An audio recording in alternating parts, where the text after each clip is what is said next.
Good day mga paps, mga padjak. Nakikita nyo to? Dating ang mahal.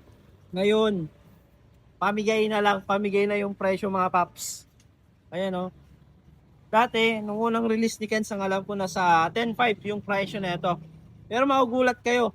Yung presyo na ito ngayon, bago ko sabihin yung price, si Kens, bagong release, ang daming gumamit nito sa mga mahilig sa all mountain enduro mga paps, na gustuhan nila yung build niya kasi enduro.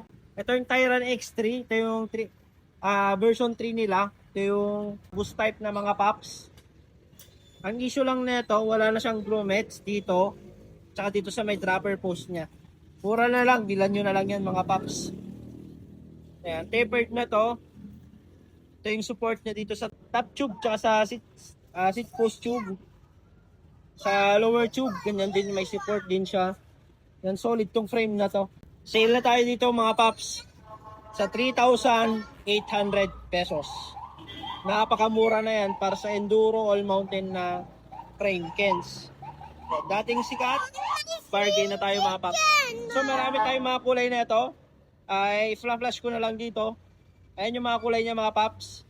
Yan, punta na lang kayo dito sa shop namin or visit nyo sa online shop namin. Thank you.